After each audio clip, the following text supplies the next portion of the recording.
Hello friends, welcome to my YouTube channel. Friends, क्या आपने कभी सुना है कि 7 करोड़ कीमत वाली कोई जमीन किसी को मात्र 17,000 रुपए में मिल गई हो?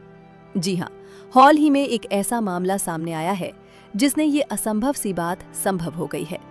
ये पूरा मामला फरीदाबाद जिले के सूरज कुंड के पास इरोज गार्डन रिहायशी कॉलोनी का है।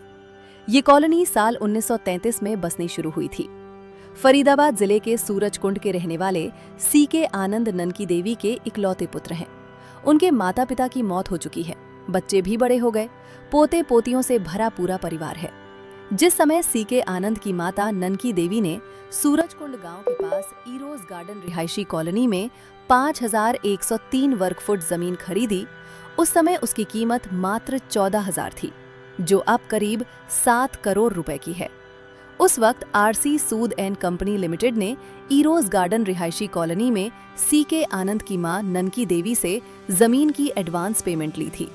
कंपनी ने उन्हें 350 वर्ग गज 217 वर्ग गज के 2 प्लॉट देने का वादा किया था। ननकी देवी ने बिक्री राशि की करीब आधी पेमेंट भी जमा करा दी थी। ननकी देवी ने कुल तय दाम का लगभग आधा भुगतान कर दिया था, लेकिन इतना भुगतान करने के बाद भी उन्हें जमीन नहीं सौंपी गई और बिल्डर बाद में मुकर गया। जमीन की बुकिंग करने के बाद पंजाब में अनुसूचित सड़कें और नियंत्रित क्षेत्र अधिनियम 1963 लागू हुआ। ये एक ऐसा कानून है जिसे पंजाब में सड़कों के किनारे और निर्दिष्ट नियंत्रित क्षेत्रों में अव्यवस्थित और निम्न स्तरीय निर्माण को रोकने के लिए बनाया गया था, ताकि सड़कों के उचित रखरखाव, विस्तार और भविष्य के विकास को सुनिश्चित किया जा सके और सुनियोजित शहरीकरण हो सके। इसके बाद हरियाणा शहरी क्षेत्र विनियमन अधिनियम 1975 लागू हो गया। इसके चलते मामला और फंसता गया। इसके बाद जब खरीदार कब्जे की बात की तो बिल्डर ने वैधानिक नियमों में बदलाव का हवाला देकर टाल दिया। साथ ही आश्वासन दिया कि मंजूरी मिलने के बाद भूखंड पर उन्हें कब्जा दिया जाएगा। ऐसे मामला और पेचीदा होता गया और साल 1980 आ गया। इस जमीनी विवाद का पहला मामला साल 2002 में अदालत की चौखट पर पहुंचा। निचली अदालतों ने पहले आवंटी परिवार के हक में फैसला सुनाया, लेकिन डेवलपर ने निचली अदालत के फैसले को चुनौती दी और पंजाब हरियाणा हाईकोर्ट पहुंच गया।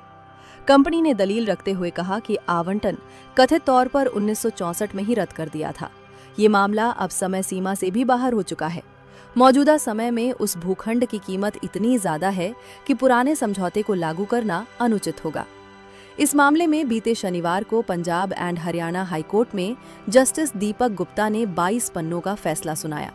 उन्होंने सभी दलीलों को खारिज करते हुए कहा कि डेवलपर को अपने द्वारा किए गए दशकों के विलंब से कोई लाभ नहीं मिल सकता। इस भूखंड के लिए सीके आनंद ने पूरी जिंदगी मुकदमा लड़ा और अंत में जीत हासिल की। जब ये मुकदमा हुआ था तब बुजुर्ग की उम्र मात्र 18 साल थी। अब उन्होंने 80 साल की उम्र में कानूनी लड़ाई जीती है। इस दौरान उसकी जिंदगी में तमाम उतार चढ़ाव भी आए, लेकिन उसने हिम्मत नहीं हारी। अब पंजाब एंड हरियाणा हाईकोर्ट ने जब उसके पक्ष में फैसला सुनाया तो उसकी आंखों से आंसू छलक पड़े।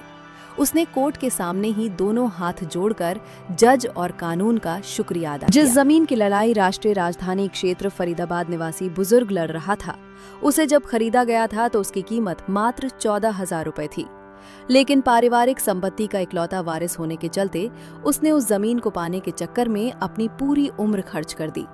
इस मामले में वो ऐसा उलझा कि 18 से 80 साल का हो गया। 62 साल की एक लंबी कानूनी लड़ाई लड़ने के बाद आखिरकार उसकी जमीन उसे मिल गई। उस जमीन की कीमत अब लगभग 7 करोड़ रुपए है, लेकिन कोर्ट ने वो जमीन याची को केवल 25% अतिरिक्त राशि पर सौंपे जाने का आदेश दिया है। यानी 7 करोड़ की जमीन मात्र उसे 17,500 रुपए में दी जाएगी। कोर्ट ने बिल्डर को भूखंड की कीमत साल 1933 के रेट के हिसाब से 25% अतिरिक्त शुल्क लेकर याची के नाम करने का आदेश दिया है।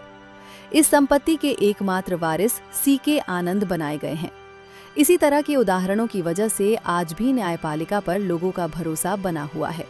फ्रेंड्स, वीडियो पसंद आया हो तो चैनल को लाइक, शेयर, सब्सक्राइब जरूर करें और कमेंट में अपनी राय जरूर लिखें।